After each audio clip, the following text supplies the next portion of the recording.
Les événements enchaînent pour Pierre Palmade. Tout juste sorti l'hôpital de Melun, en Seine-et-Marne, l'humoriste de 54 ans avait pris la direction du tribunal ce vendredi 17 février, rapportait BFM TV. Depuis ce mercredi 15 février, il était placé en garde à vue dans le cadre du grave accident de voiture survenu ce vendredi 10 février et dans lequel il est impliqué. Sa garde à vue étant désormais terminée, il avait donc été déféré devant un juge d'instruction et mis en examen.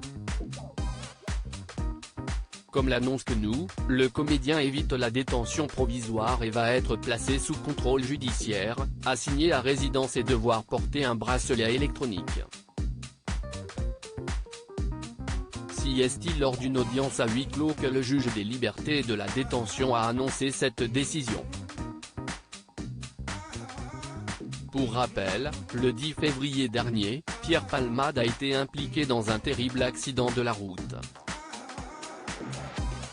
Alors qu'il se trouvait au volant de sa voiture, en Seine-et-Marne, il s'est déporté sur la voie de gauche, percutant de plein fouet un autre véhicule. L'humoriste a grièvement blessé une femme enceinte, qui a perdu son bébé par la suite, un homme ainsi que son fils, âgé de 6 ans. Une enquête pour homicide et blessures involontaires par conducteur ayant entraîné une incapacité totale de travail supérieure à 3 mois a été ouverte. Les analyses toxicologiques ont également permis de révéler que l'ancien acolyte de Michel Larocque était sous l'emprise de cocaïne et de médicaments de substitution au moment du drame.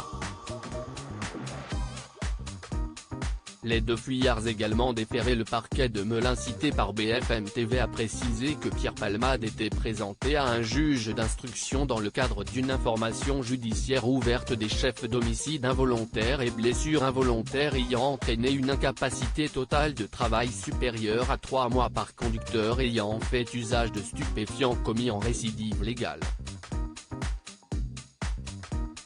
Tout comme le comédien, les 2 passagers qui étaient avec lui dans le véhicule au moment de l'accident, ont aussi été déférés devant le magistrat instructeur pour non-assistance à personne en danger.